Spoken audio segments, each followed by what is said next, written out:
Mr. Polodul.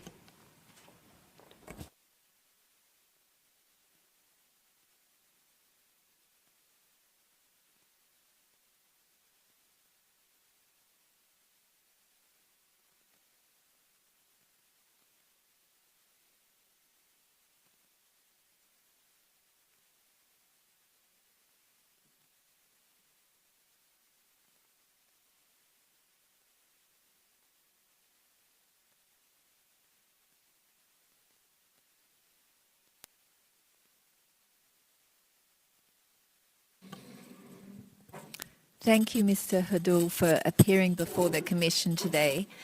The Commission called you because you were identified as a commanding officer in the Seychelles People's Defence Forces.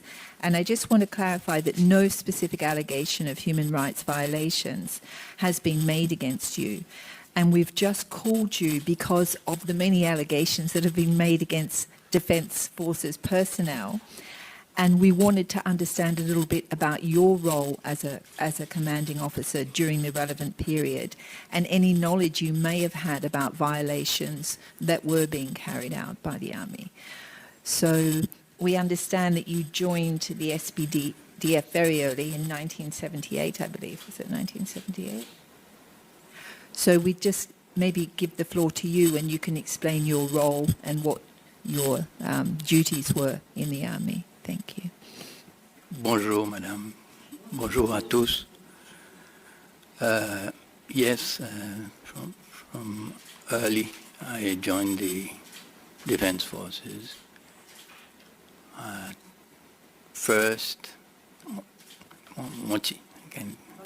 oui, en premier temps, mon petit headquarters pour faire recruitment, both pour l'armée et pour militia aussi, qui nous tient beaucoup du monde qui est venu et nous avons besoin d'établir quand est-ce qu'il y a une session d'entraînement pour capable prendre les autres et pour capable faire total dans le training qui tu fait à ça à l'époque mon quartier encore pointe là oui training camp. Et puis ça, en 79, mon petit gars a demandé à le prendre Navy. Nous avons gagné nos premiers patrouilleurs avec la France, Topaz. Et les bonnes Français ont quitté. Mon petit gars a demandé à le prendre commande. La marine. Et puis en 80-81, on est allé étudier l'Union soviétique. On est l'Académie navale, Leningrad à l'époque, aujourd'hui Saint-Pétersbourg. Et puis mon tournait, mon continuait dans les vies.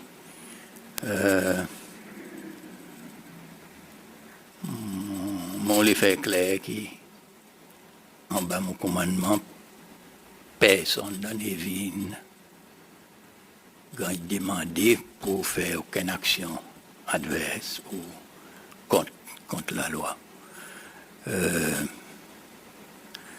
Et puis ça, on a demandé pour quitter en 92 après multiparties on join MSD, un mouvement politique. Les nous en multiparties.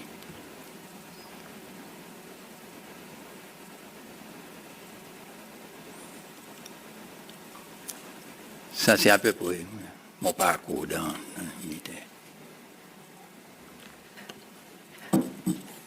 Can I ask, when you joined the Army, did you have previous training? Because you were asked to train. So how did you know how to train other people? Moi, j'ai gagné initial training avec une Tanzanie qui est venu et juste, je ne peux pas dire aussi, 2-3 jours, juste après, on ne peut pas m'imaginer quand je suis venu. Seulement, c'était les autres, des gens qui traînent, des traîneurs, si vous avez. Because it was a lot of responsibility that you were given if you yourself weren't someone that rose up the ranks and were trained in the army, in the armed forces. Looking back, Yeah. I can see that we were given very much, a lot of responsibility for the young days of our lives, and but this was Seychelles. This is how we grew up. This is how it became, you know. If I may ask, how old were you then? Et mon père rappelle, moi, dans 66 ans, là, comme il a, alors, il fait, dans les premiers vingtaines, quoi, 24, 25, pas là, 25, 26, yeah. So, Oui, monsieur. Quand tu as un titre Commodore, Mon père capable rappeler mon faillier, quoi. à cause ça, dans la marine, ça va un grade, non? Une bonne question. Il y en a un conflit entre ban marins et ban du monde à terre tout le temps, partout, dans tous les vies, dans tout, pendant toujours, ça bonne chose. Où c'est fait plus pareil. Dans la marine, on commence ban enseigne vaisseau, si on veut, qui lieutenant à terre. Après ça, on a trois gens capitaine de frégate, capitaine de corvette, capitaine de frégate, capitaine de vaisseau. Après ça, on monte en ban amiral. Entre ça, il y en a un rang commodore qui ou capable ou pas capable de servir. Oui.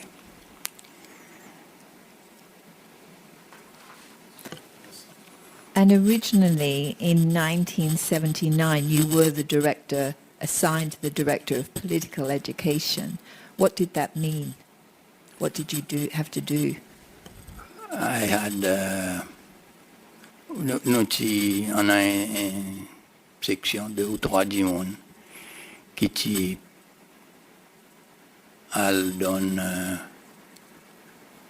une guidance politique si on envie l'armée dans d'autres différents units, différents baraques. And was that explaining to them the principles of socialism? Oui.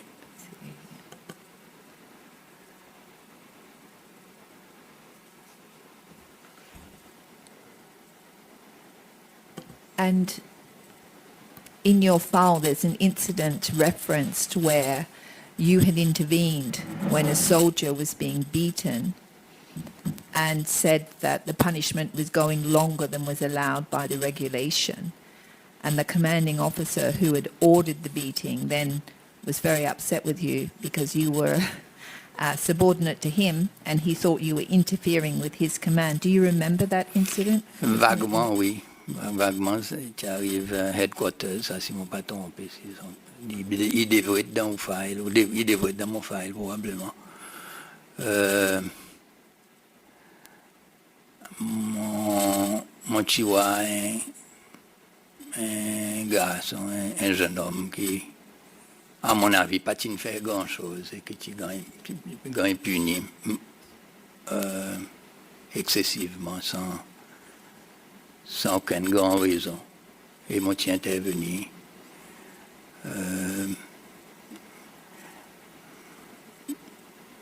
Mais mon pas quoi, il y en a aucun règlement. Qui tient en ça à l'époque, aucun règlement, qui 45 minutes. Mais seulement,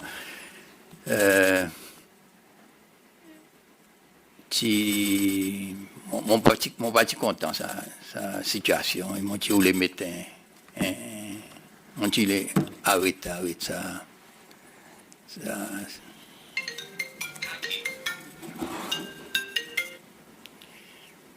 Excuse-moi.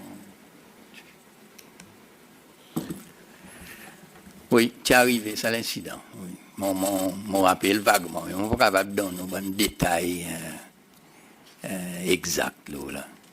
Monsieur Odul, bonjour. Bonjour, mon père. Est-ce qu'il est en petite proposition contre sa maltraitance qui c'est un soldat gagné? Est-ce qu'il est capable de dire à la commission, est-ce qu'il y a quelque chose de normal, c'est une pratique? Et dans du monde qui est battu avec tuyau qui remplit de sable là-dedans, et dans du monde qui a l'autre qualité de maltraitance. Est-ce qu'il y a une pratique courante dans l'armée, dans ça les temps, qui c'est un donc,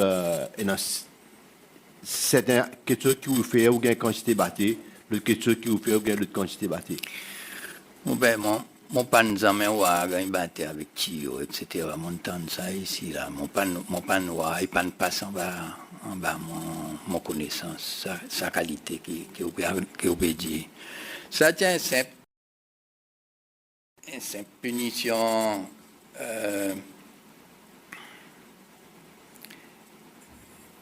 Extra qui à mon avis pas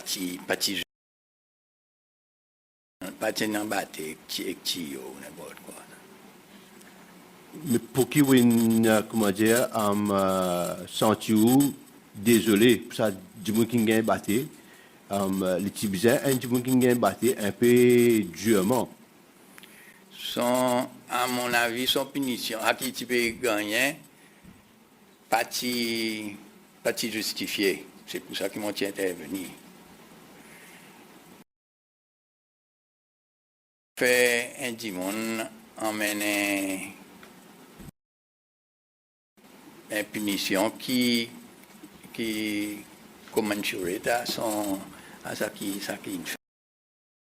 Pas en excès ça.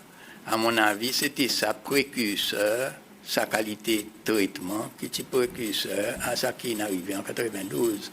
Et c'est ça qui m'a empêché d'arriver. Les motifs prennent sa décision.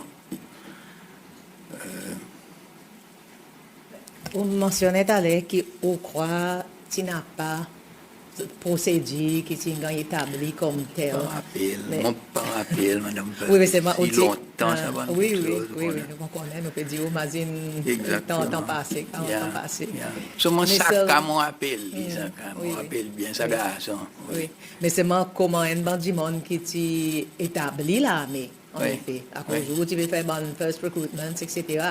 Mais est-ce qu'ils n'ont aucun, ils développent aucune procédure à ça les temps? Comme si, like, rule of procedures.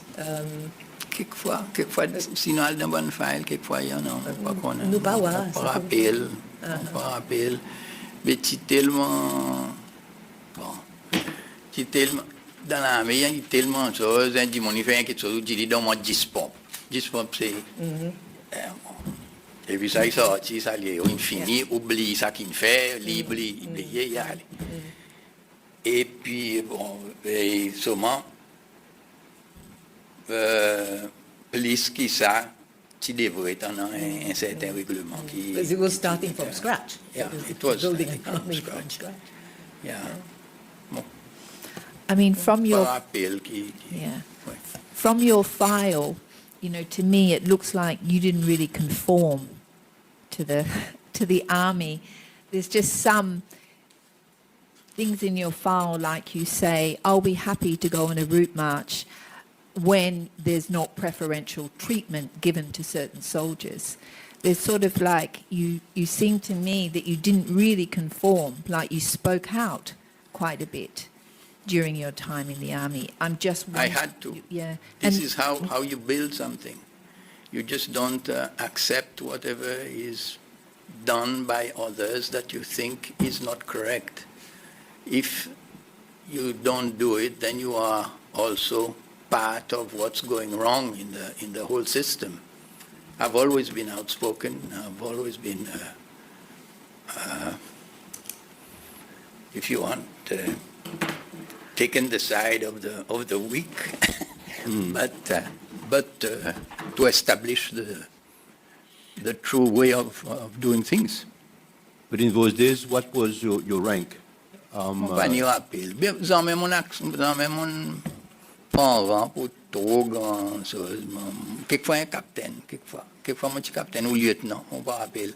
À cause de bonne l'année, on pas rappel bien qui quand mon petit gagne promotion ou ça, bon pas rappel. Quelquefois mon petit un capitaine, probablement.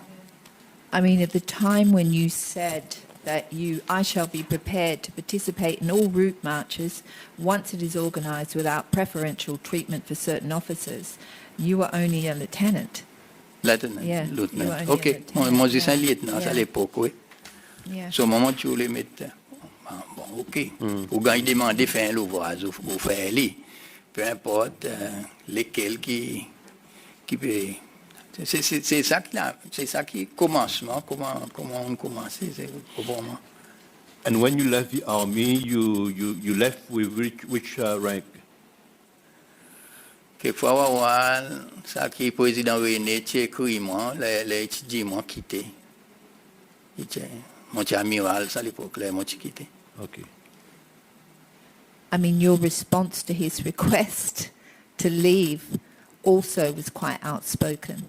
You didn't quite accept what he told you because you said, I became a member of the MSD leadership at a time when it was acceptable for high-ranking SPDF officers to hold leadership positions in political parties. You now inform me that the Commonwealth has recommended that this is no longer acceptable in view of the delinking requirements of political parties from government.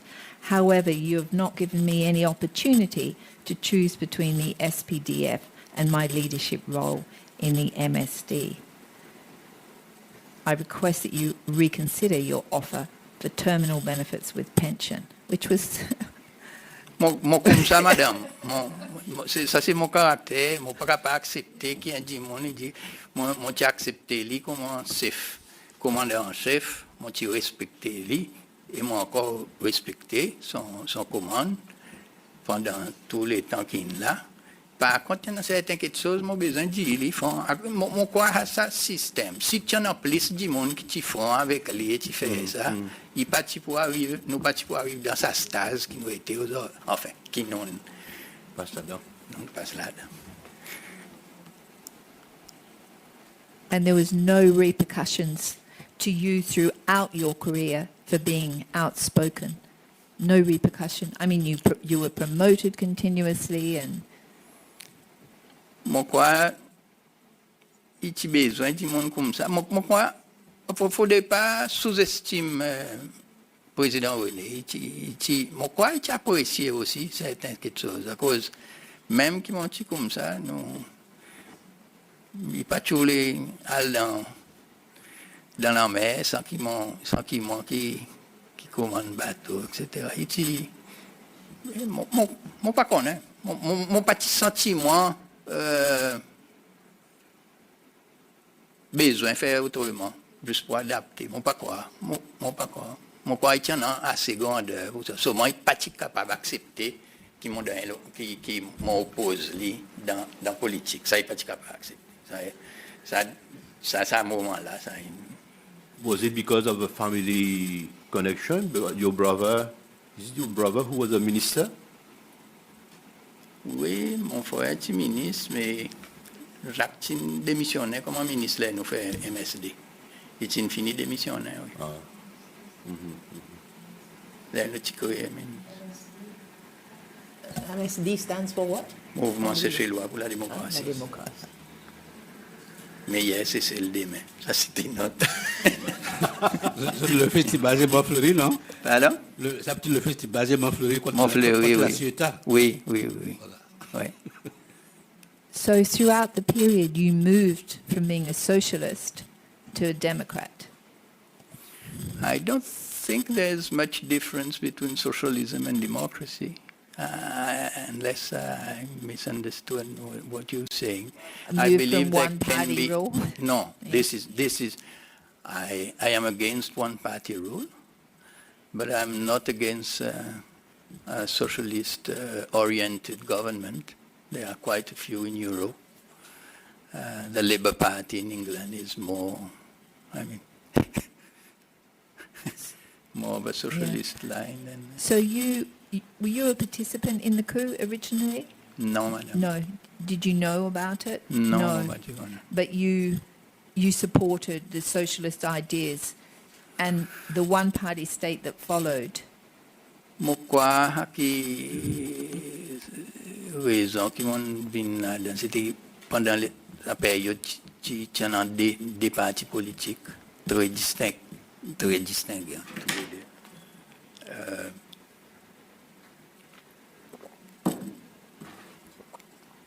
Et moi, je suis chairman SPOP Youth League. C'est ça qui probablement fait que mon gagne approché juste après pour faire recruitment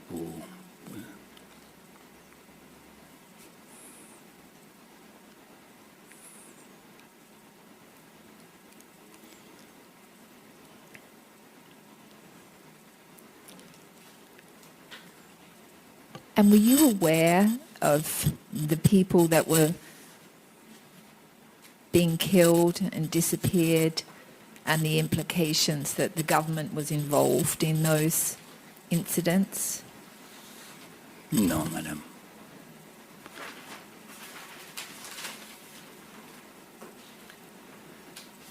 Est-ce que vous jouez un rôle dans sa période entre le One Party System, le gouvernement, avec un autre pays étranger qui travaille pour cesser de développer?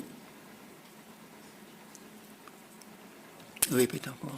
Est-ce que pendant ça, les temps aussi, on travaille en collaboration entre le One Party System avec un autre pays étranger pour le développement Sicile?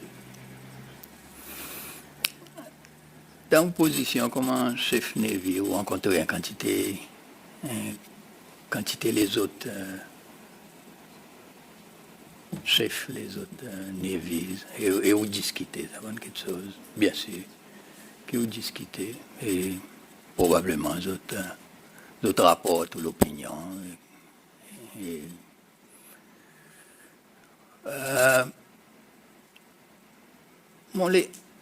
Ça explique ça différemment, si vous avez envie, dans le contexte à l'époque. Il ne faudrait pas croire que dans One Party State, tu n'as pas l'opposition à l'intérieur, ça système non plus.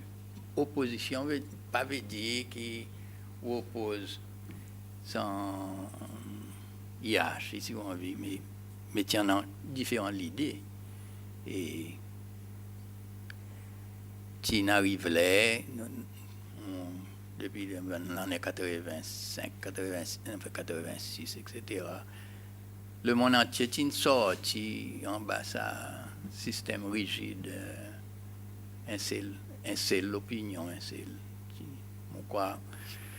On croit même à l'intérieur, c'est celle qui en a du monde qui tient l'esprit plus ouvert, qui paraît accueillir différentes opinions. Nous sommes capables d'avoir différentes opinions avec différents mondes. Si vous lisez nos journaux, la vérité, on va voir qui tient l'opinion, le One Party State. Nous disons clairement, qui finit démodé. Il fait ça qu'il tient pour faire, qui bâtit un futur pour cesser là dans sa direction. Est-ce que vous avez une connexion particulièrement avec la France? Pas tellement. Pas tellement. Mais si on imagine pendant ça à l'époque, bon bateau français, tu viens ici plus souvent que n'importe quel autre bateau naval.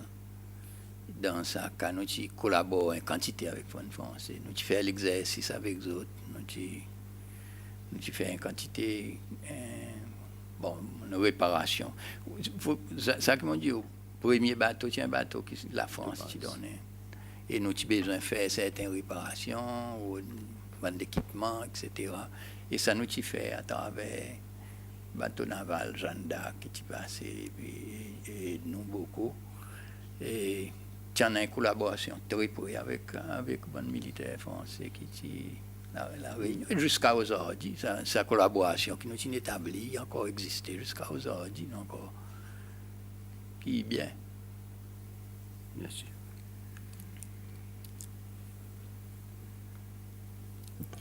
Did you defend against the mercenary attack in 1981? C'est à l'époque mon bâti ici. Mon dans mon initial training in Leningrad and the Naval Academy in Leningrad. This is when I heard that there was a coup here. What about l'état rébellion?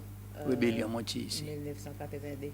Rébellion Aucune moitié ici. Oui. participation, nous pas aucune action là-dedans, comme un bon commanding officers. Ouais.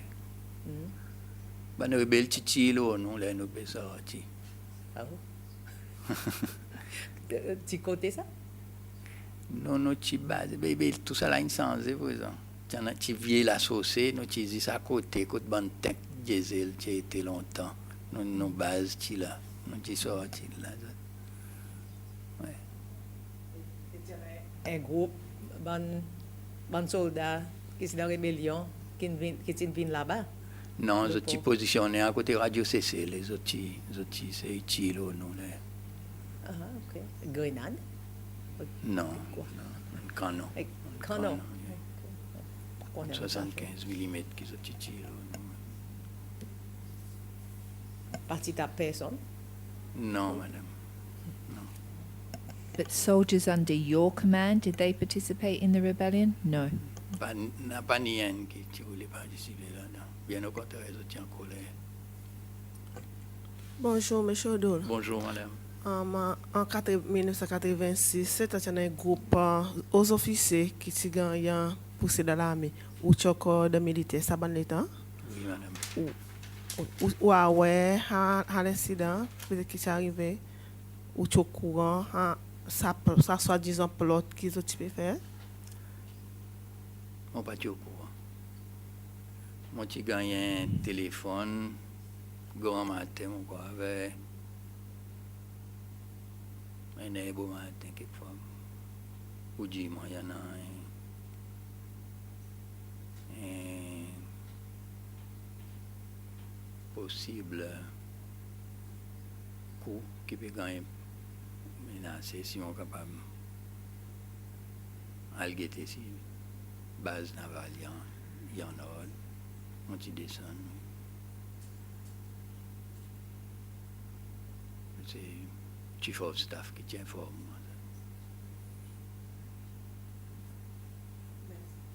Merci, madame. And after the army rebellion, did you take part in any of the court martials or the disciplinary hearings? Mon quoi, oui. On n'a pas bon détail devant moi, mais souvent, mon tiens, non.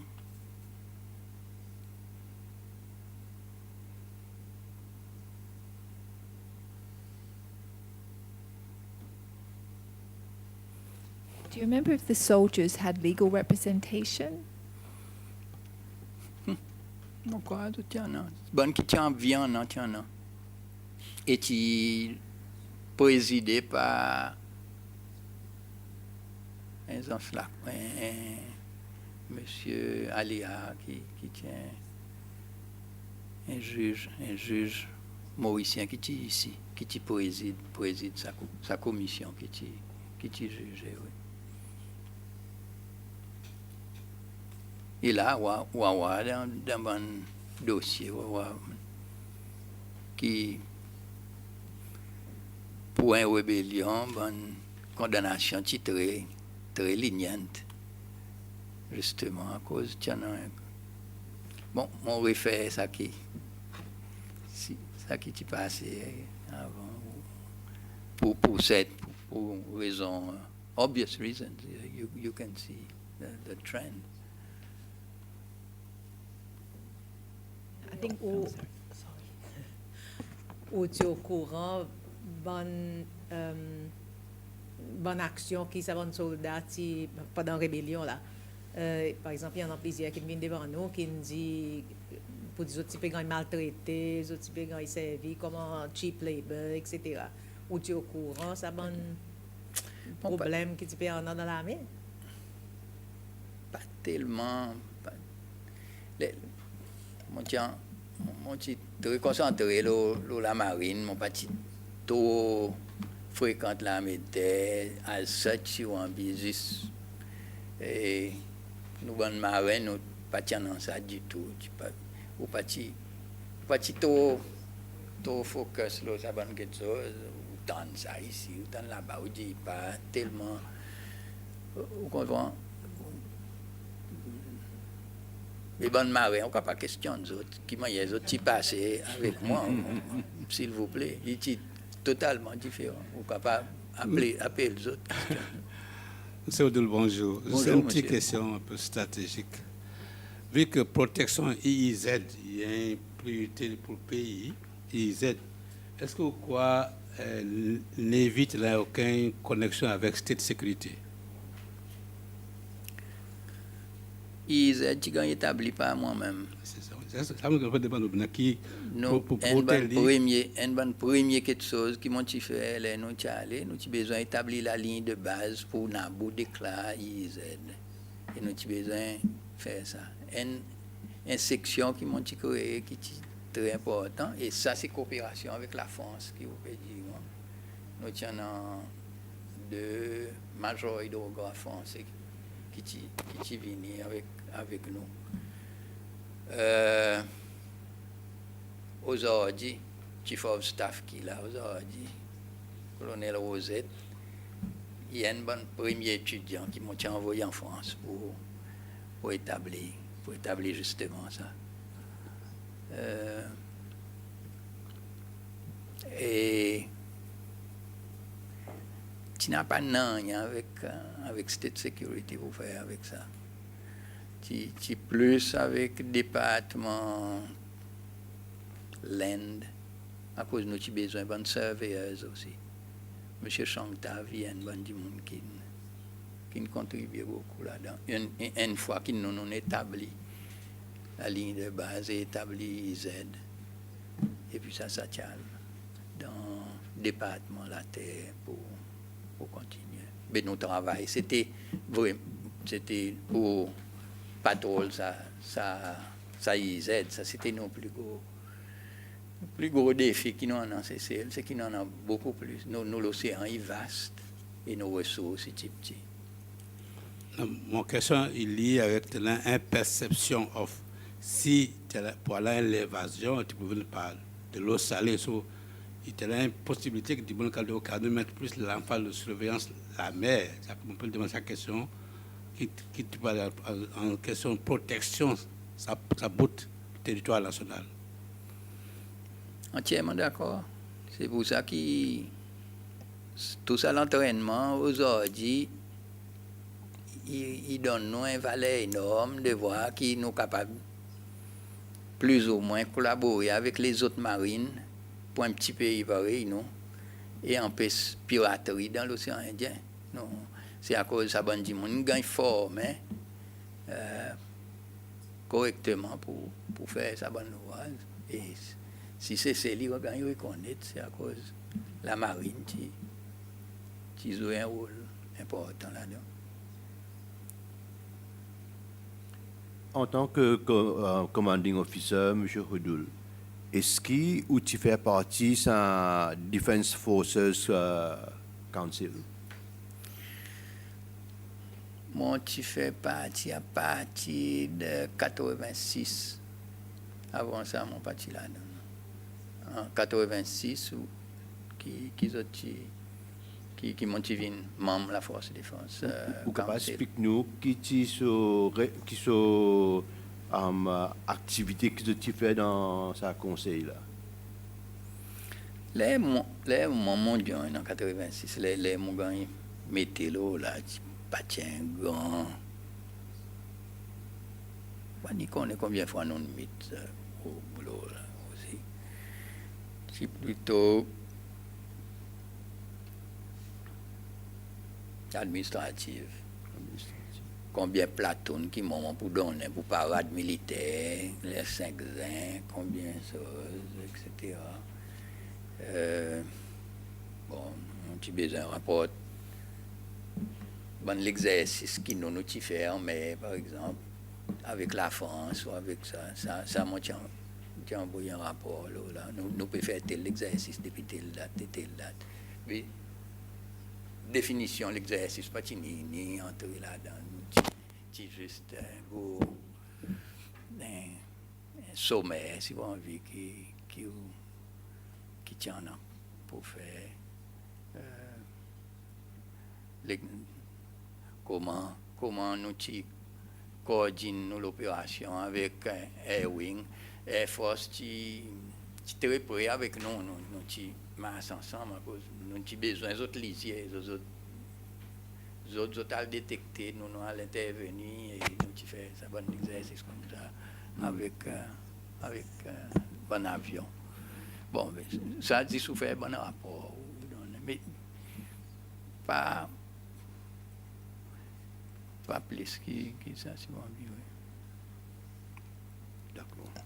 Tu n'as pas aucune discussion, quelque chose pour faire avec State Security, as such? Ça, à l'époque, en 86, pas grand-chose qui s'est passé dans la State Security. Hein. Enfin, peut-être. Mais tu as ça, Peut-être. l'incident côté... Mais moi, j'ai après ça. Counter-coup. Moi, j'ai après ça, moi. Après ça, Oui. ça Oui. nouveau council, tu Oui. établi. Oui. Tu es en relation avec ça, l'incident, d'un côté? Bien. Moi, crois c'est à cause les autres qui sont là, qui sont sortis. Donc, tu as besoin remplace les autres qui sont allés. Tu es sorti ou bien tu gagnes tiré? Tu gagnes tiré, oui.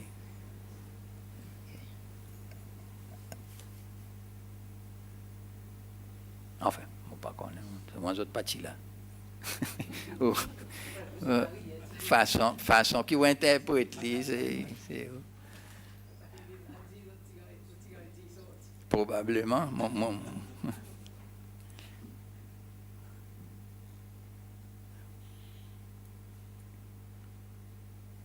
Monsieur Hodul, est-ce que vous entendez par la case Andrew Popuno?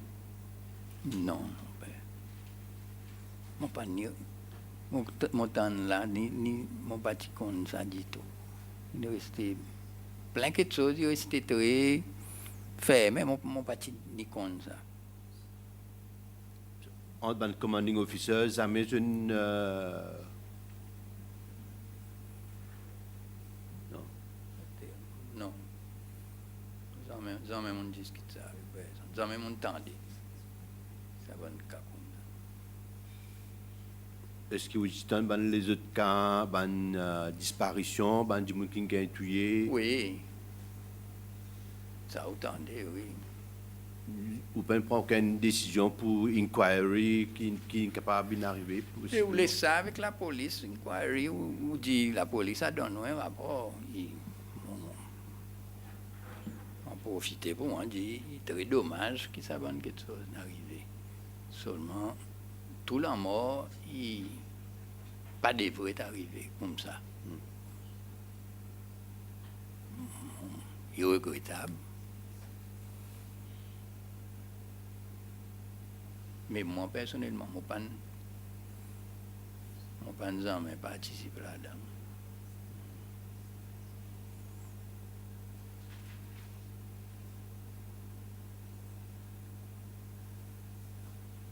Et je ne pas connaître qui participe.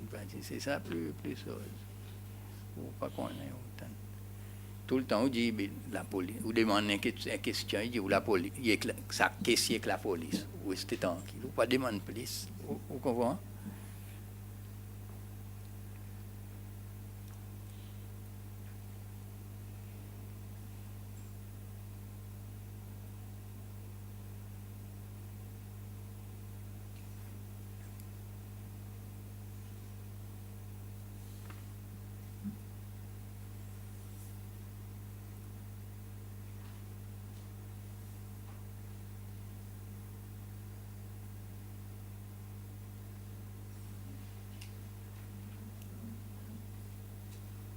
Thank you so much, Mr. Hadul. We have no further questions for you. Thank you very much for coming. We appreciate it. So unless you have a question for us?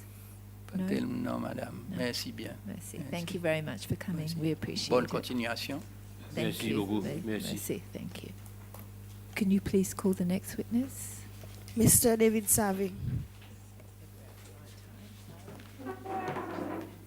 Thank you.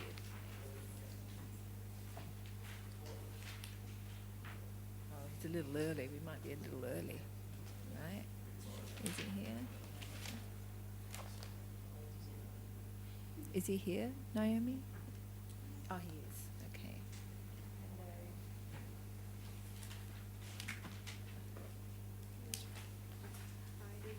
I, David Savvy, do swear That the evidence I shall give that the evidence I shall give shall be the truth, shall be the truth, the whole truth, the whole truth, so help me God. so help me God. Good morning. Morning. Thank you, Mr. Savvy, for appearing before the Commission today. The Commission called you because you were identified as a member of the SPDF Defence Force Council Yes. from 1977. Is that correct? No, it's not. But anyway. It's not. No. Until 1986. Yes. And you were also appointed Deputy Chief of Staff That's in right. 1992. And you were a member of the Board of Governors of the Seychelles Defence Academy as well? That's right. Okay. So we just wanted to hear about your experiences as a commanding officer in the Army. You were with the Air Force, I believe. Well, I was a bit everywhere. Mixed up? Maybe Okay. I'll just give Oh, a yes, resume. that would be great. Thank you. I was a member of the Defense Forces Council. I don't have my file. I don't have the records, so I imagine it's either early 1987 or very late 1986. So impossible for 1977 because I was in school in Australia at the time, finishing my high school, which I finished in end of 1978, and then onwards I went for studies in India in 1979 till 1981. In between, I did come back for a short period, waiting for my next stage of training, and then it went on. So I actually joined government service in 1980. It was actually with Ministry of Agriculture and Fisheries as a surveillance pilot. As when it comes to the armed forces, I've never been a commanding officer, madam. So I've been an adjutant of the Air Force. Then I became a staff officer. And that's the way my commission worked. So What is a staff officer? a staff officer is you fall in the officer cadre, and you are assigned duties. In post 1986, it's probably early 87. I was adjutant at the time. Captain Jackson was my commanding officer. I was adjutant, and in 1987, I was appointed as secretary to the Defense Forces Council. I basically took minutes and put out notices, and then subsequently, I think I was only really appointed. I had to go through some of my old papers to find out. I think I was appointed to the Defense Forces Council actually quite late, but my first duty at the Defense Forces Council was as secretary to the council. I was adjutant to the Air Force from 1985 to 1992. To understand how we joined the armed forces is when I came back from my initial training from India in 1980. I joined as a pilot and radar operator at the, then it was called the Air Wing. And actually, the person in charge of it was a gentleman by the name of Mr. David Plows at the time. Then I got promoted to captain, air captain, not an army captain, in 1981 of October. And then in February 1983, I became a senior captain of the exclusive economic zone. To understand is the air wing, which then became the Air Force subsequently, was the main function was maritime surveillance and management of the exclusive economic zone, of which I was also sent to do some studies in Dalhousie University, Canada, to that effect. It was the management of living and non-living resources of the EEZ. At the time, the EEZs were being established around the world. And Seychelles was actually one of the countries partaking through Madame Danielle de Saint-Jean, who was a member of the International Ocean Institute. Then in 1985, the then Chief of Defense Forces, Minister Belloui, decided to incorporate the Air Wing as the Air Force. And a number of us, I think there were about 5 pilots, of which myself was one, Captain Jackson was one. I can't quite, maybe there were more. I remember there was Mr. France Tambou, Captain Tambou, Captain Mousbe, and others, were given commissions as officers. So we were incorporated from civilians to become officers, and my army number was L1050. That was in August 1985. And we went there incorporated in the armed forces. So really, my tenure in the armed forces started there. But for issues of administration, we were incorporated back from the date of our joining of the Air Wing into, for if you wish, as members of the government. In '86, I was promoted to flight captain, which was my army rank. I think it was early '86. I don't have the exact dates. In 1987, normally the promotions were done in the first quarter of the year. I was promoted to senior flight captain as an army rank.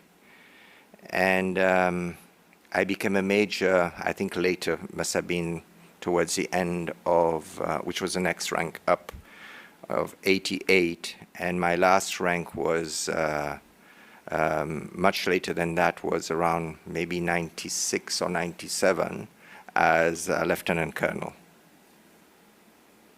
So this is my, now you asked me the question of a staff officer. When I was made an officer in '85, my first commission, you are given a commission, was was adjutant to the newly formed Air Force, and my commanding officer was Captain Jackson. But then I remember after 1986, when there was at the end of 1986, there were some changes in the armed forces. I was appointed as secretary to the Defense Forces Council, but then I was also mandated, because I remember the very first meeting there was a discussion as to trying to make the SPDF, Seychelles People Defense Forces, a more professional body, and I was appointed to look at setting up a Defense Forces Academy on Southeast Island, and I was even sent to India, which actually I accompanied. Then, who was the chief of staff, if I remember well, was ex-President Michel, to visit the Staff Officer Training Academy in India, in Dehradun. And we got assistance from the Indian government to help us set up the Defense Forces Council. And I was actually the Defense Academy, and I was appointed as chairman of a committee of where we had representatives from all the units to set up this Defense Forces Academy, because what we had found and what was obvious was Seychelles started a very young army in the late 70s. And I remember we had a group of soldiers and trainers who came from Madagascar, who were stationed at L'Exil.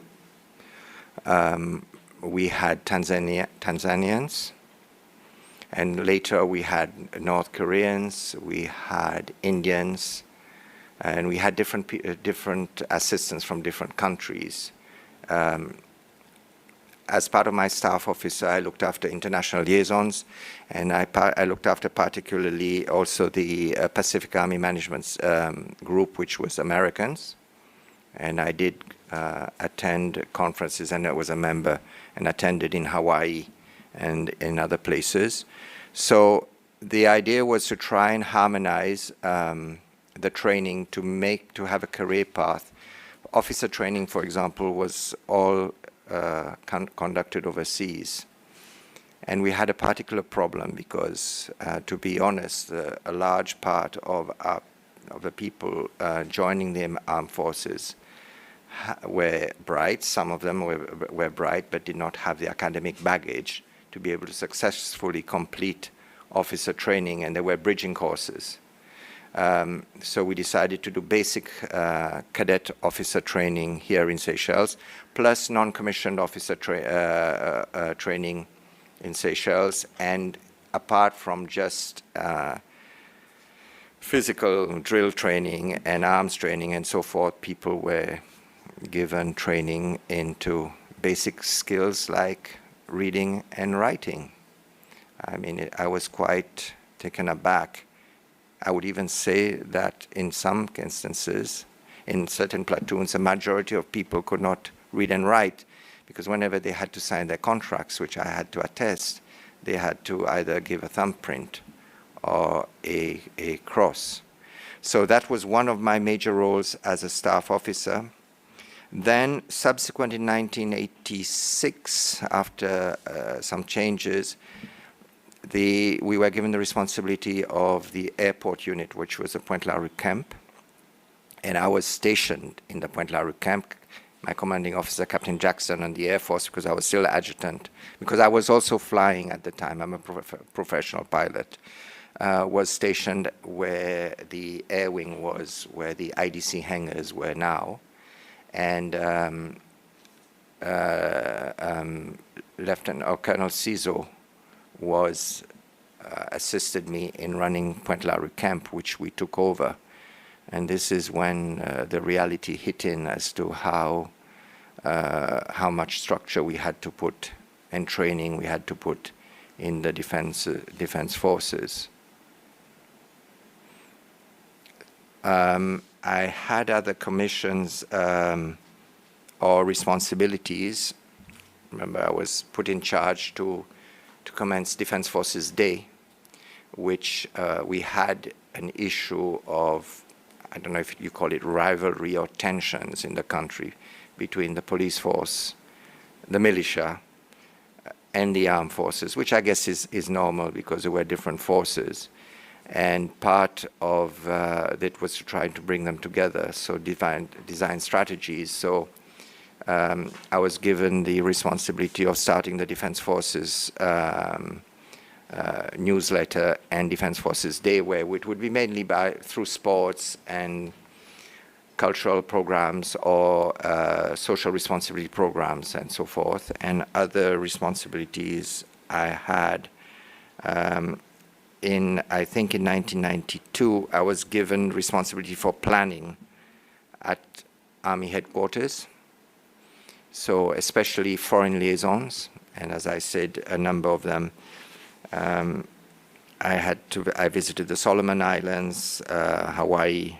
I worked with the American Armed Forces also through the Pacific Army Management Seminar. And also I had my duties as maritime surveillance because I was a trained individual in terms of the laws of the sea. It was the beginning for Seychelles, others came in after. Then I became Deputy Chief of Staff in 1992, which was an administrative role, which was really basically replacing the current Chief of Staff. Whenever he had duties overseas, I would go to Army headquarters and basically represent him there. This is what I recollect and what I've been trying to piece together. So to summarize it, I've never been a commanding officer, and I basically became an officer in 1985 together with the others, but my appointment would have gone back to 1980 as we were incorporated or merged into the armed forces. Sorry, I'm not sure if I should be speaking in English or in Creole or in... no. Yeah. So you were never actually... I'm just trying to find the date when you said you were secretary of the... well, listen, in 1986, I can't remember exactly. Secretary. Yeah. So really... I was to take a flight to go with Captain Jackson to go and collect President René in Harare, where he was attending the non-aligned conference. And the day before, the day after, there was a commotion when he had to come back urgently into the country. So it would have been after that. I can't remember if that was maybe September or October, I'm not sure. If the commotion was related to the death of Marjorie Baker, no, then no, it was when September. there was the supposedly, well, I don't know what Yes. it was. well, it was at the same time. When Minister Belwi stepped down, that was Yes. September. Yes. So it would have had to be post September, whether it was October, November, December, or January. I can't remember, but I'm sure you have files which would be able to. Yeah. Yeah. So effectively, you were nowhere around when there was the mercenary attack of 1991. I was very much so. Yeah? I Where was were you nearly got then? caught in it. Oh, you got caught? Well, I was a surveillance pilot, and I had done the patrol that day. We used to take the aircraft and go around the island looking for suspicious activity. I mean, there's no hiding the facts that at this time there was heightened tensions, and there were, people were trying to get arms in through yachts or boats and so forth. Apart from doing fisheries maritime surveillance, we would also look for suspicious activity or vessels.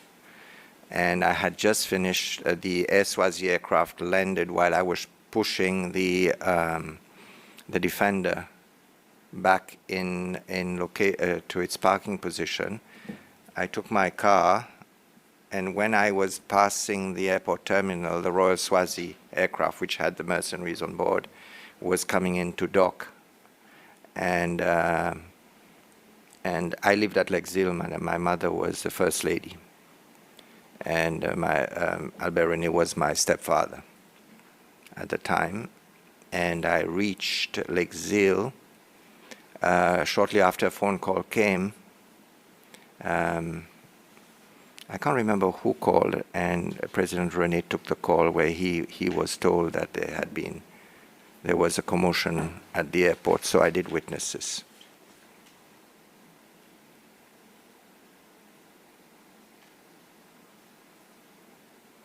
I guess the commotion started maybe within half an hour of me leaving the airport. I was here for both in 1981, 25th of November. I had just got back from my pilot training in India. I think I got back in September together with Mr. Plows and another pilot. I went to the States, and we had bought a Merlin aircraft, and we ferried it from the States. We flew it all the way back to Seychelles, which we arrived here in October 1981. Basically, the Air Force was very small. There was Mr. Plows, Mr. Jackson, myself, and at the time, I remember there was Captain Bushro and others. And we had just started this unit.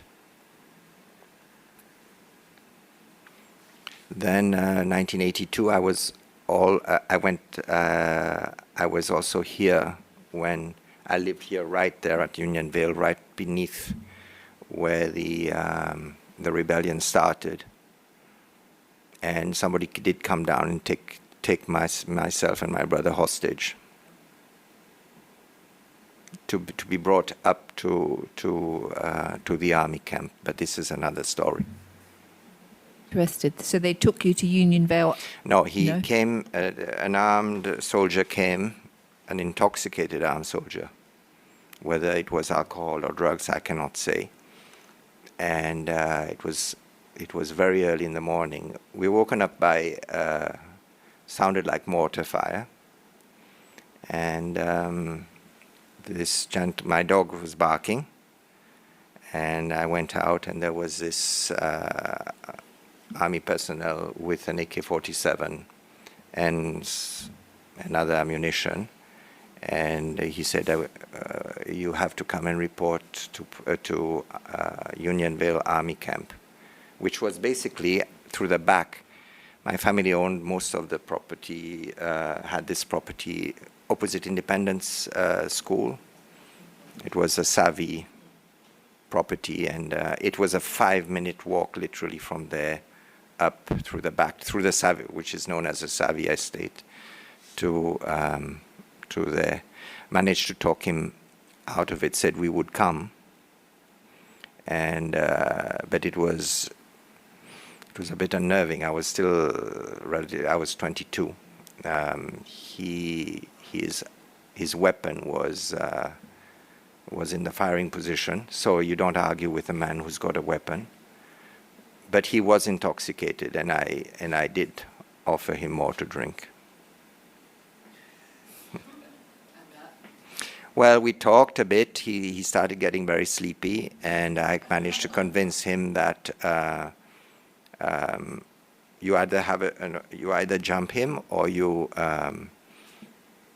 try and talk him out of it. But talked him out of it, and we said we were coming, and I did give him money and more drinks, and he disappeared for a moment and jumped into the car, and we went up through the north and jumped a roadblock I reported to my army camp. Did he tell you why you had to come with him? No, he said he had just been given orders to come in. My elder brother and I, we lived in our house, one of the homes we had inherited from my father. When you joined the army, Mr. Savvy, did you undergo any sort of training, military training, or? You know, the army, as I said, it was, you have to put yourself back in this time. The army was, you don't join an army, you basically joined a startup army. When I came back in 1981, basically in 1980 I came briefly back because I was between two phases of my training. I did civilian training for pilot training in India from 79, end of 79, till towards the end of 80. Then I went back to India and I joined Indian Airlines at the time, which had the training academy, to do specifically my twin rating and instrument rating.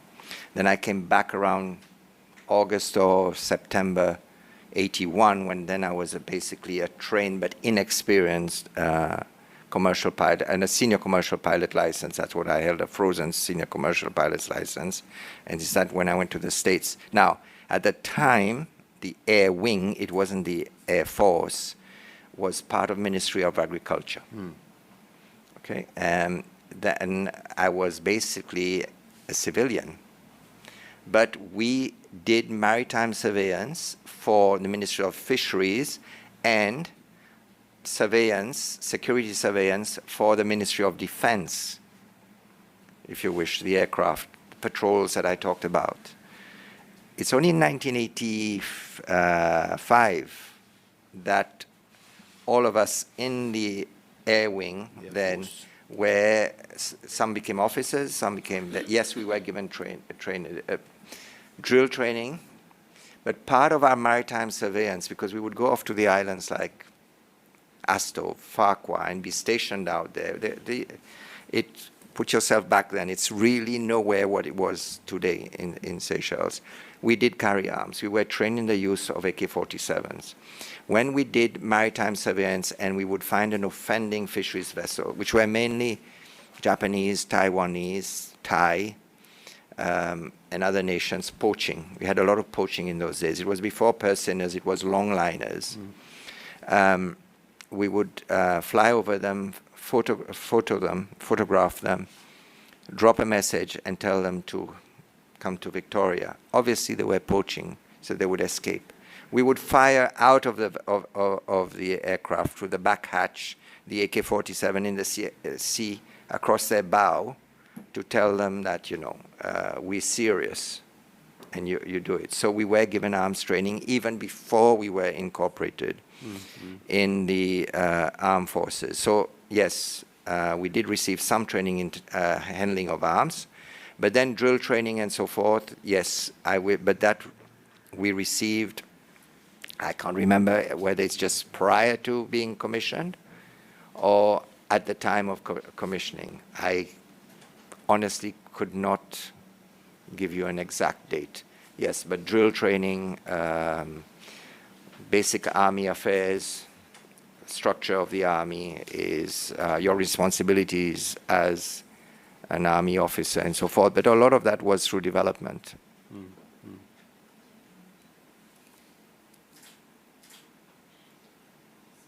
So in about 1986, when you were setting up the academy, there was a real commitment to Post-86. Post-86 to professionalize the army and make sure that everyone was trained.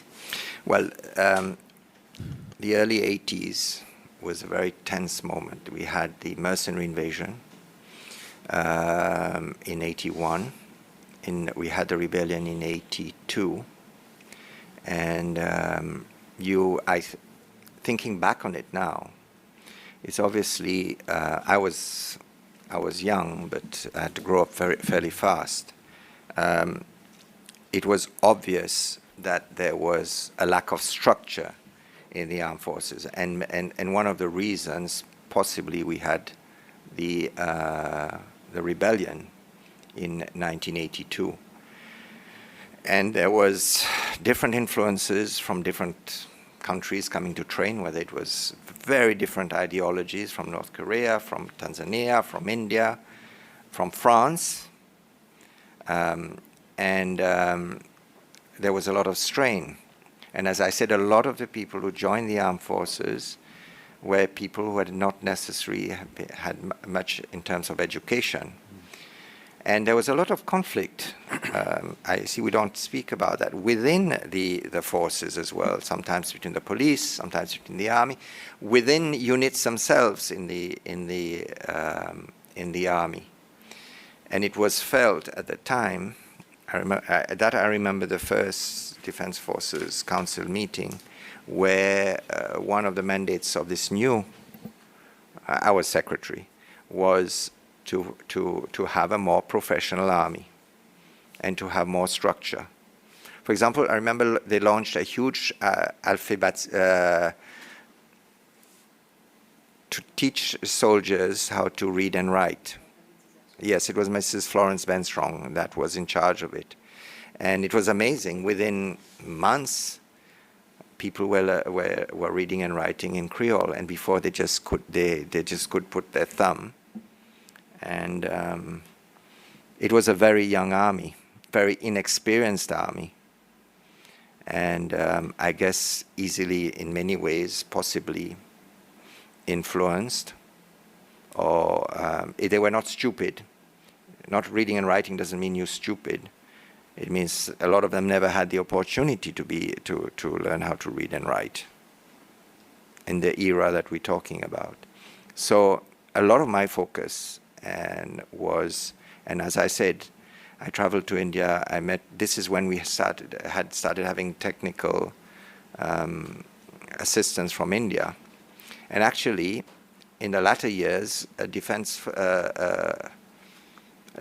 officer from the Armed Forces of India sat on the Defense Forces Council, was a member of the Defense Forces Council.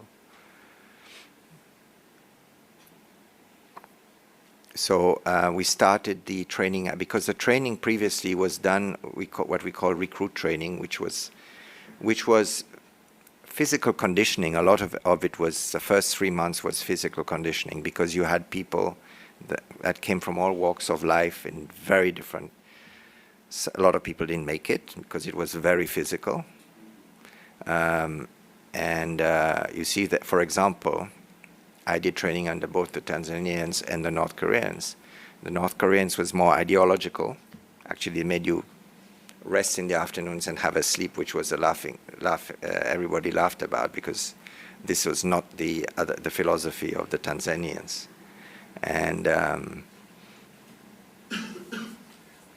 so a move was to make the army more professional. And the benchmark then was the police, if you wish, which had a training academy and so forth.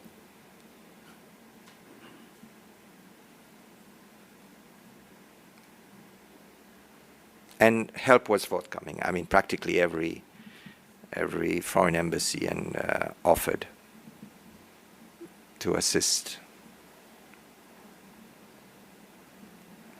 I think some of it was genuine, some of it was to find out what was happening as well. When you were promoted as the Deputy Chief of Staff,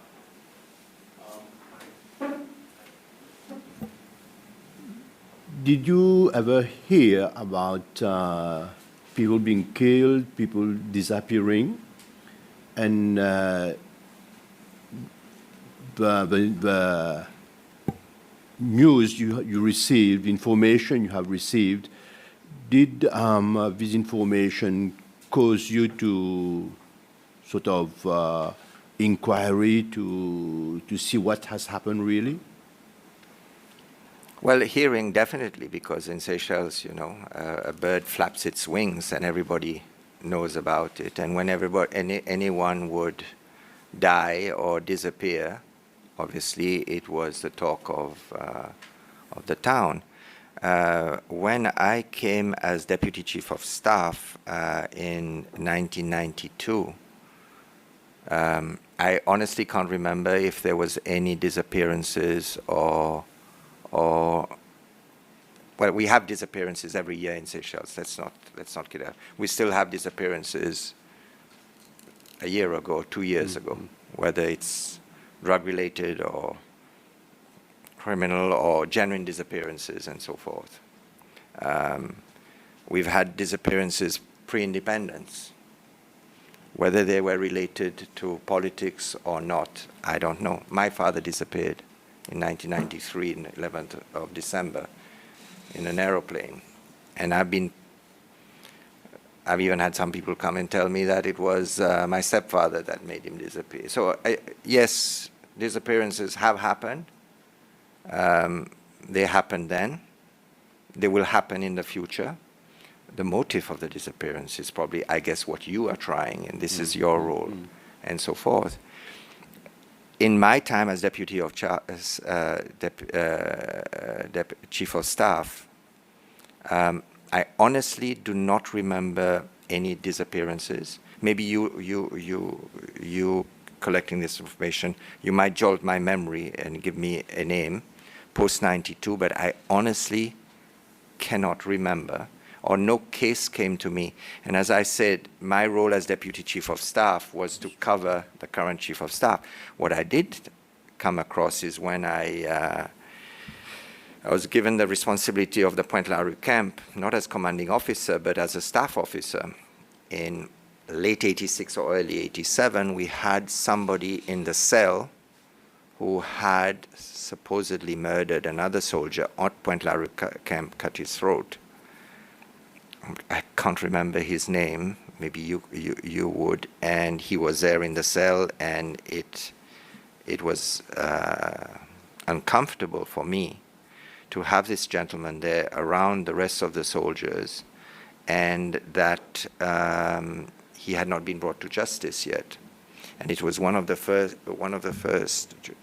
when I remember in Defense Forces Council, it was decided to allow that he would go to the civilian courts. If I remember well, maybe I'm wrong. And I also had another instance where one of my officers on New Year's Eve, maybe that was 87, while he was on duty, there was a bar right next to Pointe-la-Rue.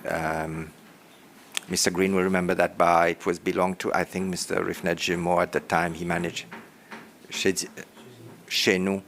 He went there for a party, and he shot somebody, actually one of his best friend.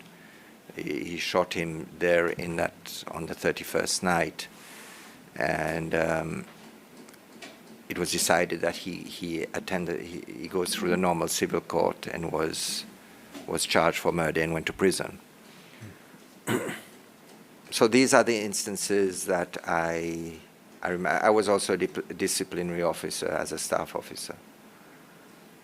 What about the Grand Police Center, camp, whatever it was called? I never had any responsibility for Grand Police as I've visited it once when there was the issue of the Malo arms that came into the country, and arms had gone missing.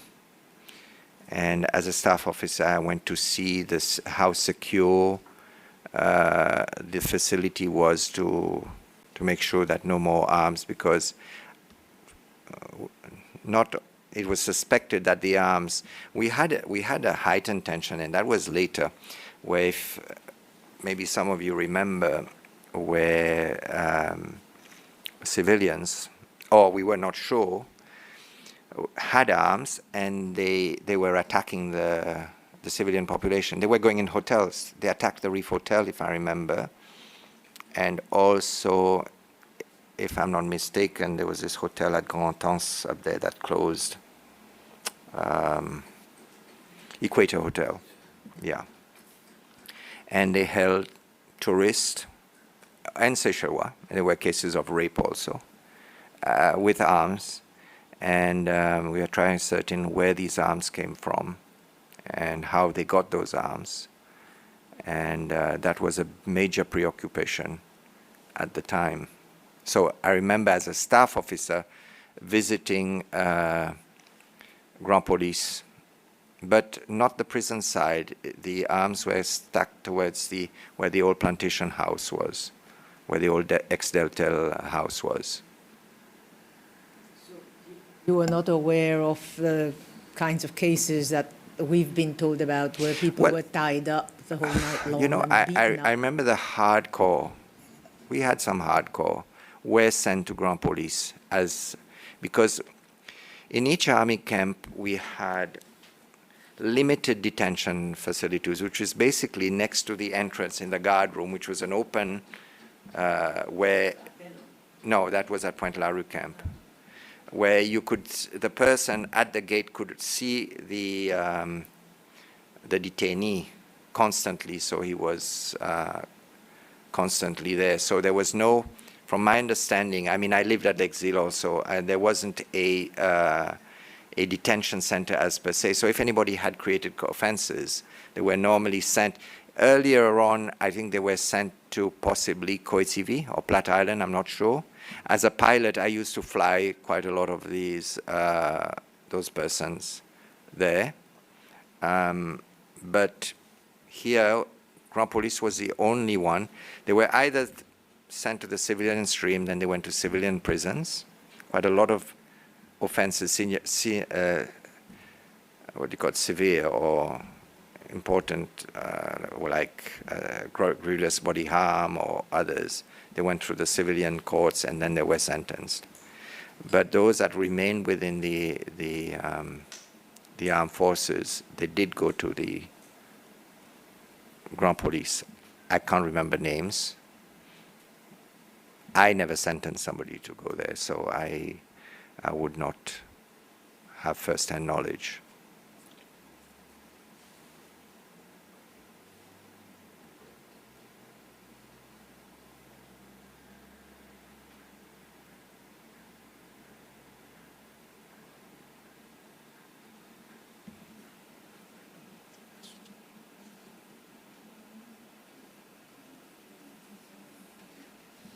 Thank you very much, Mr. Savvy. Thank you very much. You've been very interesting. So thank you for all the information you've provided us. We have no further questions for you unless you have a question for us. No, I've been following with interest. And I think it's important that, especially in a small place like Seychelles, that the truth be told. I've seen gross exaggerations by people sitting here. I mean, people had even made accusations of myself and so forth. And there is one thing I have learned in life, and even actually from President Rene, because he was my stepfather. He's always asked the question, why? Why do people act the way they do? And why do they say that people do? I think there are a number of things that have happened in this country, in this young country, that are regrettable and should have not happened, but they did happen. And your job is to find out the truth as to why they happened, because the important thing is I was a trainer and examiner in terms of my civilian life and also to a certain limit in the army. And in Seychelles, which I ran as a CEO for 14 years, something I forgot to mention, as the army officer, I was also seconded to Air Seychelles from 1990,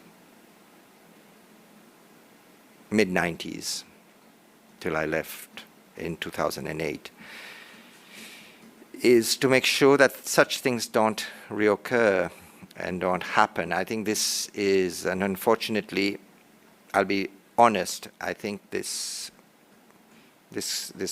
commission sometimes is the perception of the people, and a lot of people, not what it should be, because it's seen either as a politically biased or as a means to an end, as a platform to influence what's going out, and I think it shouldn't be, and it should be, and this should be a platform for people to reconcile.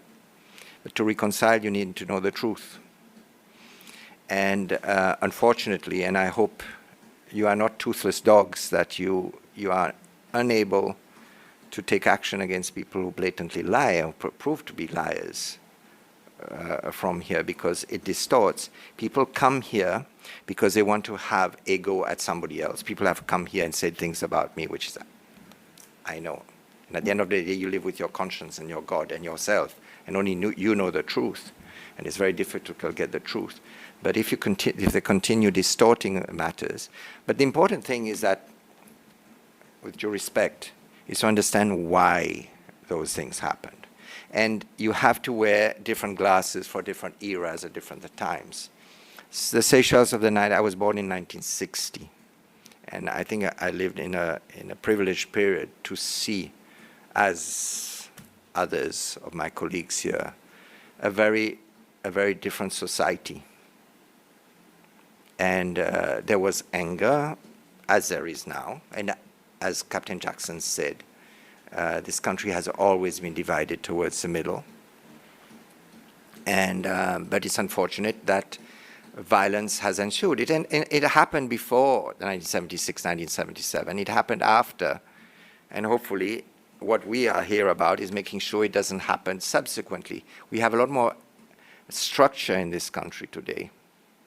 And it's about nation building, and we will build it a lot faster if people were able to come together, put aside differences, and not turn everything political.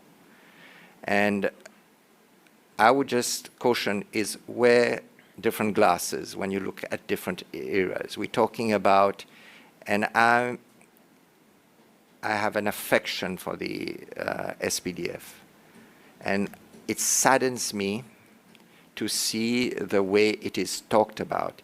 You had a lot of very good people. You've had officers come through here in the last few days. Those were very credible and good-meaning people that give their life and soul for the armed forces. I did. And I hope I made a difference. And we were not murderers and killers. Okay, we were building a nation. And credit has to go to these people. And credit has to go to politicians past, present, and future. And this is what it's about. And let us learn from our mistakes. Say sorry if we generally feel that we've done things. We've all done things that we regret in life, some more serious than others. But it's the SPDF is going to take a big knock as a result of this TRUC because you will have people here who will come who have genuinely been suffered from it, and this is very regrettable. But there are others that have come, and for reasons best known to themselves, whether they're expecting remuneration or it's a political agenda, to say things or exaggerate things, which is not helping the cause of this. And the second point I want to say is the moment somebody sits in this chair here, he is bullied on social media. And it happened even last night after you had made. So maybe action should be taken against those people. And people will be reluctant to come and tell you things is because they just don't want to appear in this camera and in front of you and be belittled by people who've got a political agenda.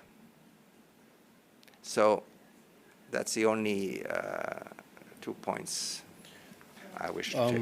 Maybe to conclude, Mr. Savi, as a member of a family, late President René did not have the opportunity to sort of address these issues to those who have been victimized. As the stepson of late President René, do you have any message to those who have been victimized, those who have disappeared, the family of the victims? Do you have any? Well, you know, I can't speak on behalf of Albert René. Albert René is, okay, we have to put it again in perspective. He was a family friend. He was a childhood family friend of my mother. She grew up in boarding school. She boarded with his parents and so forth. My mother married my father. I'm a Savi. In 1958, they divorced in 1971 when my younger brother was 1+. And she married Albert in 1975. But they lived together from 1972 or 73, and actually at L'Exil. So I grew up with him, but I knew him. He was also a very good friend of my father's.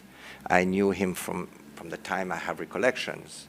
So he was a family friend. Then he married my mother. I lived at L'Exil from 73 till the time I went for my tertiary education in Australia in 1970, end of 76.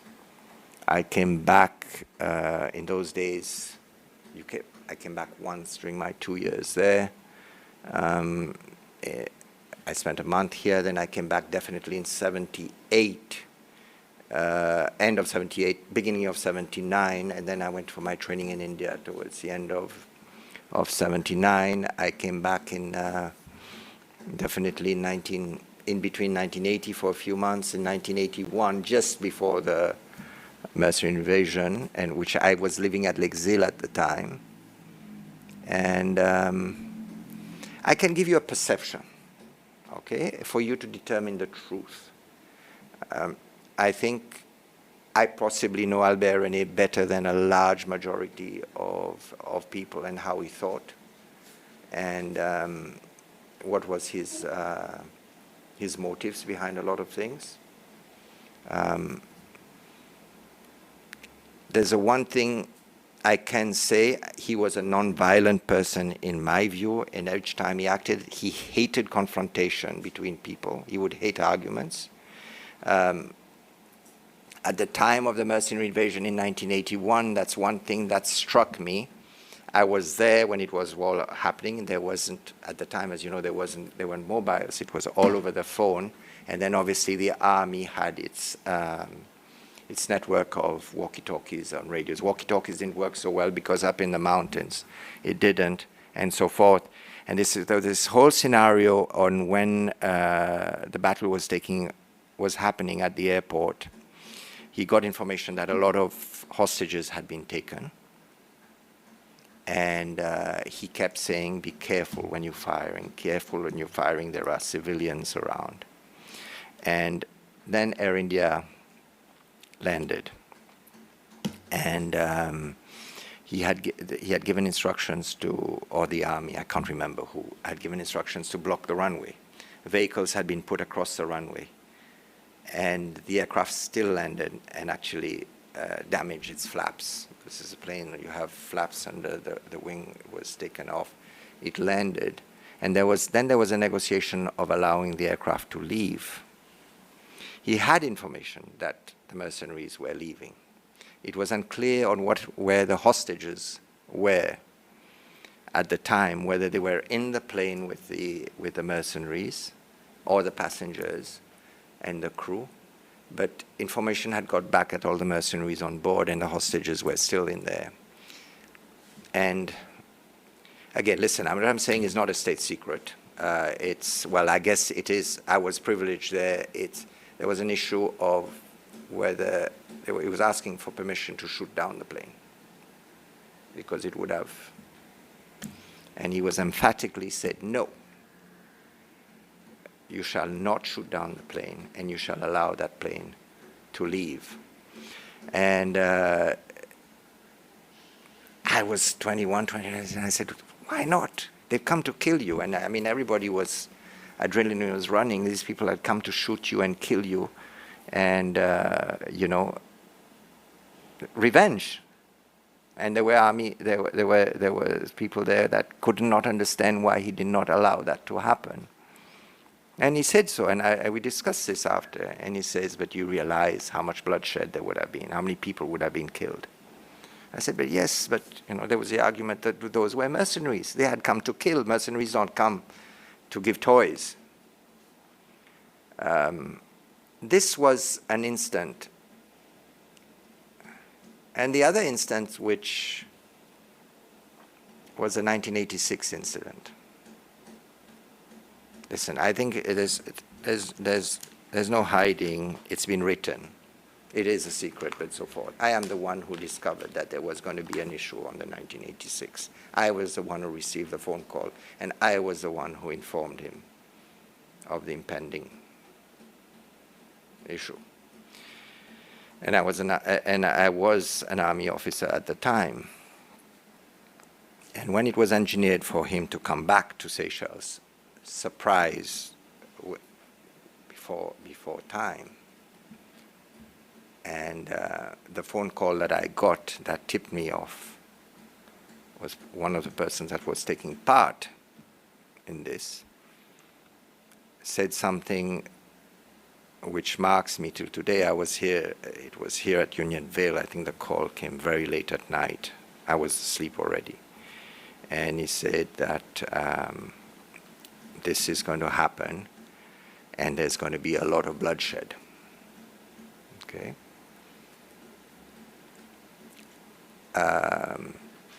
my first reaction was to get, I didn't know who anymore, who should I go to? I was a young army officer. I was only 86. In 86, I was only 26. And my first priority was to get hold of him. And he was in Harare at the time, attending the non-aligned conference, together with Rajiv Gandhi and others. And I didn't have a phone number. I contacted his PA secretary, who said that he had a telex machine in his room in the retreat where they had built a retreat there, and I initially contacted him through telex machine. In those days, there was a key that you keep pressing and it would ring, ring, ring, ding, ding, ding. And at that time, it was like 2, 3 in the morning. And the act was supposed to be committed the next day. I finally got him. He didn't believe it, and he basically told me, it's your imagination. But then when I told him who had told me and what had been planned, he realized he had to be back here. And I remember him giving in orders, don't do anything dramatic. You see, you said that, yes, he was not a man of many words, but he was a listener, Alberoni. And he would weigh a lot of things, and he was a very bright person. And he would always ask, and it's something that is instilled in me, question why. And he actually said, well, why would they do it? You see? And in this instance, is one, again, which surprised me and surprised a lot of things, is why, when your senior most army officers and so forth supposedly have betrayed you or have crossed you, why don't you punish them? It's a normal reaction. He did not like confrontation. And I'm not sure if we should do a lot of this under closed doors or not, but maybe it's best that people do hear it. There's nothing to hide. He was distressed when he would hear of commotions. I can't honestly, I can't pin down the times and so forth. My mother was a very strong person. She was very much about social justice. And they would discuss a lot of the issues. And I think they both had something very much in common, which was the well-being of the people of this country. And people affected were relatives of mine. I was my mother's first cousin. And we discussed a lot of those issues. And as to why, and the question again is to why they happen, I can't honestly remember going into details about who. I was in the armed forces. I've had certain trainings. I've dealt with a lot with foreign entities. A lot of the answers that you're looking at are not here locally.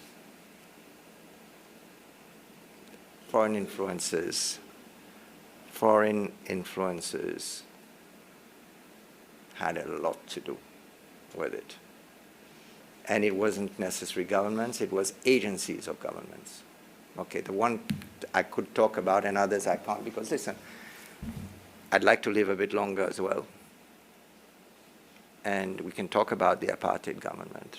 The coup d'etat of 1981 was engineered, implemented, and actioned by a foreign government. as much as people want to say bravado, I was in the resistance, I was this, I did this, I brought them, it wasn't them, they were pawns. And that I know.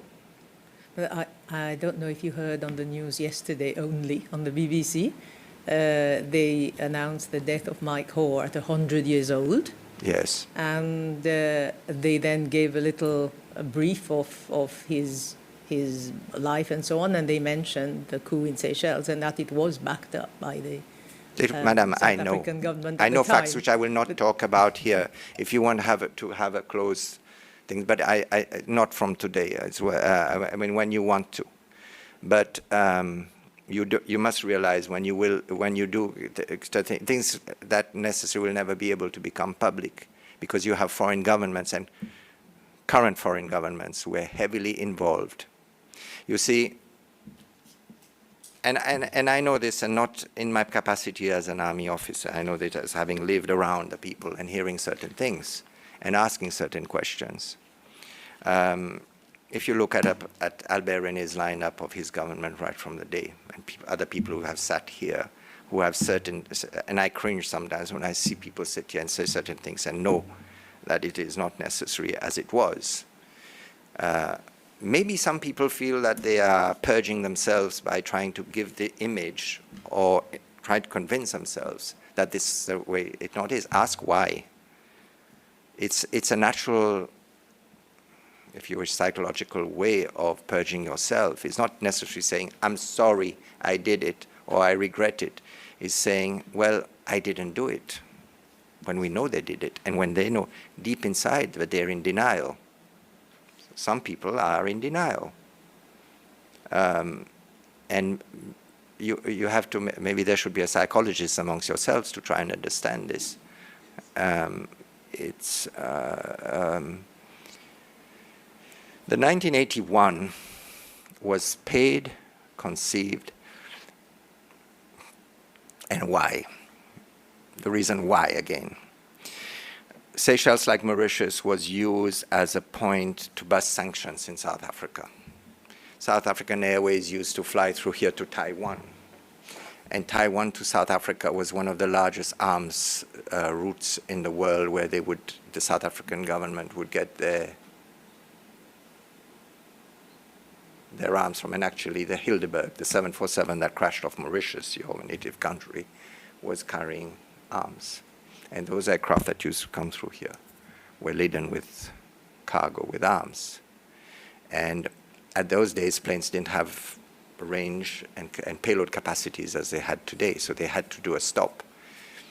And Seychelles to Taiwan was an excellent stop, which Albert René stopped. We also hear of, again, I'm not going to expand it here, of sanction busting with the carriage of selling of fuel through Seychelles entities to Southern Africa. Albert René stopped that. So he was not the flavor of the month, obviously, and they wanted to get rid of him.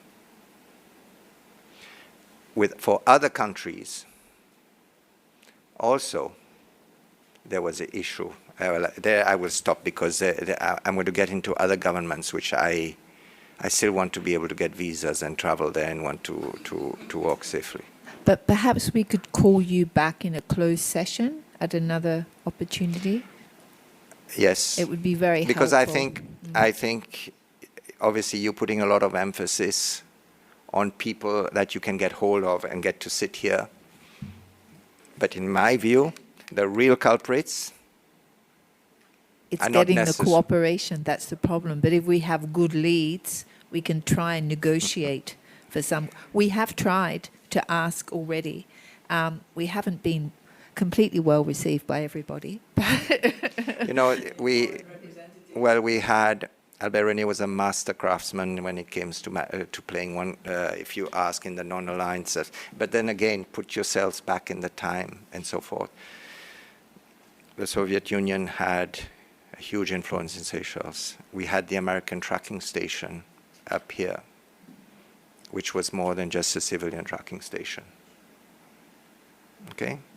the influences, Mr. Green will know that very well, in the days of his early political career, and the influences that the French government had. His security detail was run by somebody from, Mr. René was a very close friend of Mr. Mitterrand. And actually, one thing I can share with you, he was one of them who really pushed Albert René to go back into multi-party democracy. After 1986, we had this conversation. Multi-party democracy was going to come well before 92. But anyway, this is something that is, I'm not going to write a book, history books. We need a good historian, right, You to can write the craft book. something. Yeah. So I don't know whether you want to tell me now or leave it, but I wanted to know who tipped you off about the coup and what was the plan. No,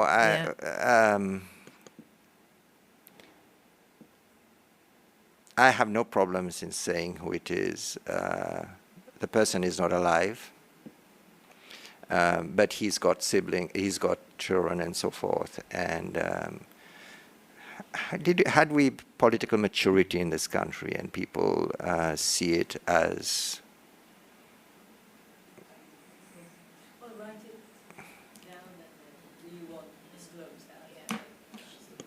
Yeah, and the other thing I wanted, you talk about we have to understand why. One of our statutory limitations in a way is that we're complaint driven, right? So we're driven by people's complaints, and we have been trying to get the context evidence so that we understand why what people are complaining about could possibly have occurred. So it's great to have people like you and then the other commanding officers that have come to give us that context, that understanding about how the army was. It was growing up, it was started from scratch. People were coming in at a high level that had never had any army training before. To understand that, I think, is very important for us, that context evidence. Being complaint-driven, means that we have to somehow link it to a complaint to bring it in. And that's been one of our sort of limitations, I think. But we're very grateful to you. Yes. Yeah. Well, it's in the context of the time. There was a lot of tension as well. People fear. We've heard of some instances of trying to overthrow Albert René or kill Albert René. I was convinced that he would have been assassinated, that he lived a life and so forth. There are other instances, even at L'Exil. I felt unsafe living at L'Exil. I feared for my mothers and my grandmother who used to live there and my younger brother. People had managed to get bombs into this country, managed to get arms into this country. And it wasn't, I don't think Albert René really deeply feared an assassination within. It was the foreign.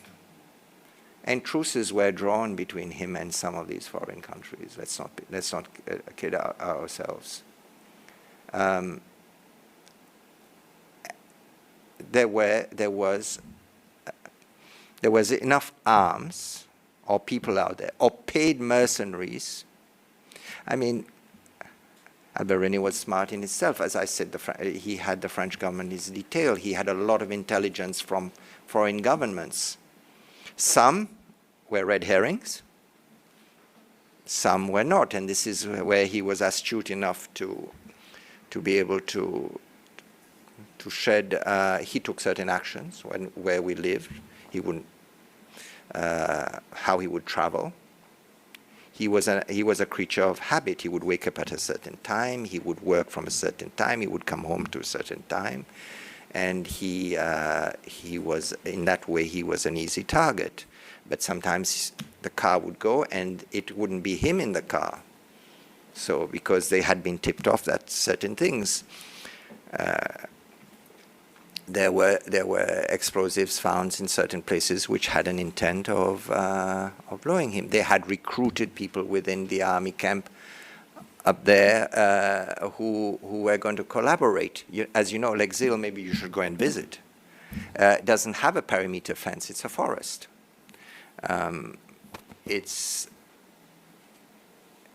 There are a lot of rumors out there, a lot of untruths, which I know, certain ones. But there is a lot of unknowns as well that never transpired. And we've had this talk, he, myself, and my mother, about, he talked that if I pass or I die and so forth. And so there was a lot of tension. There were a lot of uncertain times. I've lived a lot of stress. But I understand now, I'm turning 60 soon, I understand a lot of things, and the question that I always ask myself, which he taught me, is why? Why do people do this? Some people do things for greed. Okay? I will sell you a gun because I want that money. Or am I selling you that gun because I want you to kill that person? And you keep asking yourself, what motivates a politician? Is it power? Is it greed? Is it whatever? A lot of people that were in the army, or Alberoni or others, were not saints either. But you hear gross exaggerations, you hear some truths, you hear part truths, but you also have a lot of unknowns. I don't know everything, and I can't pretend to know everything. I can only talk about my perceptions. I will only tell you the truth about things that I know, because I honestly believe, and there's a lot of criticism as to why the president allowed this commission to happen. There is, and because they felt that politically he's at huge disadvantage to himself. But I disagree. I think it should have happened. It should have happened maybe not in an election year, but it should have happened maybe before, because hopefully it will clear a lot of the rumors and the doubts. Some people will continue believing what they want to believe because they are so radicalized in their own brains. But I think the truth releases. And for those, and you asked me about, I did at hospital talk to Alberoni before he passed away. And we didn't talk about specific issues. And I asked him generally any regrets. And he did things, he says, I would have wanted to achieve a lot in my life. And this was a big point of discussion between him and my mother. She felt that he was unrealistic in what he wanted to achieve in a lifetime. And I tend to agree with her. There are a lot of things that take generations to change culture, for example. And I knew the Seychelles of the 60s, and he had a clear perception of the haves and the have-nots, where there were the 60 families, of which my background was big, large landowners. We own practically everything, and the large population of have-nots, which I found out a lot about in subsequent 86, when I managed 150 men at Point Larry, to the shock to find out that the majority of them couldn't read and write, and to be given opportunities. So I think he may be confused in giving people opportunities, and whether they're able to grasp them and make use of them are two different issues. So he had some regrets, and he did say, some people have suffered and so forth, and he regrets it. But he didn't give a specific issue, whether he was talking about the land acquisition, of whether the deaths and so forth.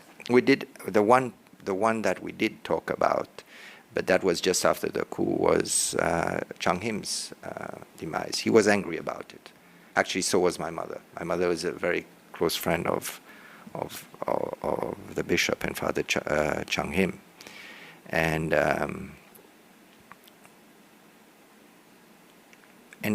when I try and piece matters back before leaving for Australia, when he was Prime Minister and so forth, you know, you tend to see the people that come to your house, who he talks to, who he sits aside and talks to, and so forth.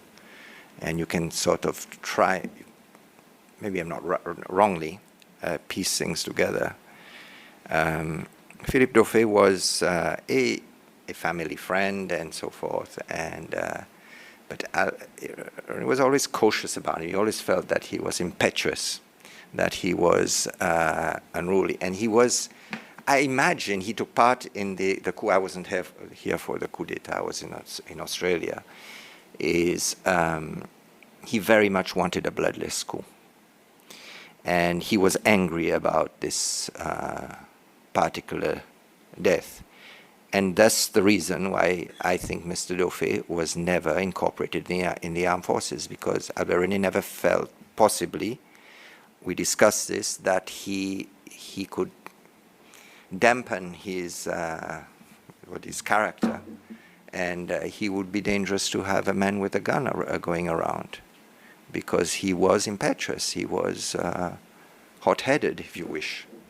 I don't know him that well, but I remember that instance where, and whenever there was a commotion, I was here for the children's demonstration. I think it was in '79, just before I left for Australia.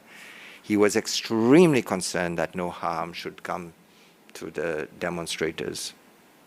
Extremely concerned, and one of the few times where I saw him very stressed. But, you know, when you're a leader, and, you know, I've managed an army camp, which taught me so much in life about human nature, and then an airline, which is something very different, for maybe too long, is human nature. You need a team to make things happen. But how much control as a leader you have over your team and those people, especially in the context of Seychelles, when it was building an army. You could have had people with psychological problems, you could have people with relationship problems, you could have people with different things. And how good are you in, unless you're a total control freak and you lock and beat up and do everything else or eliminate people, is you need people to make things happen. But the mere fact, look at, as I say, look at his lineup from the beginning, look at the lineup till the end. They were very different people, and people have fallen on the wayside for many different reasons. So good luck to you all, and I wish I still want to know what the plan was. Well, the plan is we can meet. Yeah, okay. So you told me the plan, the 1986 plan. Of what I know of. Yeah, what you know. I don't know everything because I was not subsequent. Mm-hmm. I was not. Mr. René met every one of them, I think, on a one-to-one basis. Mm-hmm. I think he wanted to get to the bottom of it, but he never shared. What he did, he would. That has been said. He was very astute in sharing what he felt could be known. Madam, my work now is basically outside of this. So I travel quite a bit. So I am here this week and the next week. So I'm also happy to meet after hours or before hours or weekends.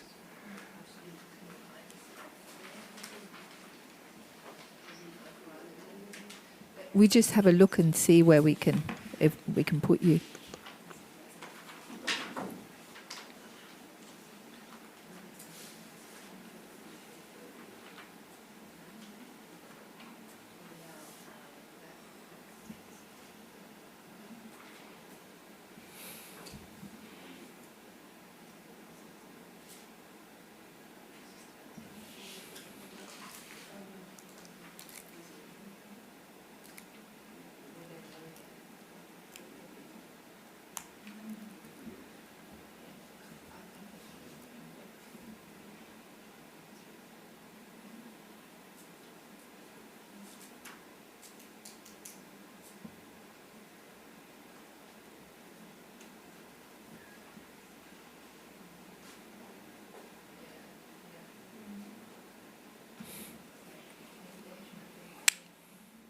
So would Monday, 10th of February at 3:30?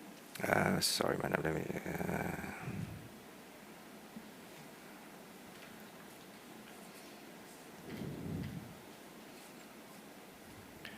Yes, that's fine. And we'll do a closed session Monday, 10th of February Yeah. at 3:30. The only reason I don't believe in closed sessions, the only reason I would say it's a closed session, it's because it involves foreign participation, and I feel it's sensitive. What you write in Yeah. your reports after will be up to you. Thank you. Thank you. We appreciate it.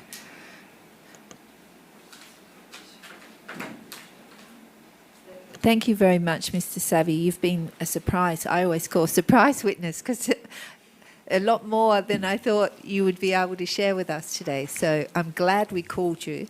And Not the monster I've been made out to make me. To be honest, I think those things, I didn't even recall anyone saying anything derogatory about you. So They did. I have to go back and listen to the tapes.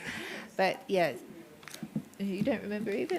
No, we have to. But I'm sure you. That I was a spy that Alberoni put in within the army to spy on everybody else and so forth. And Okay, I might slightly remember that one. Yes. So,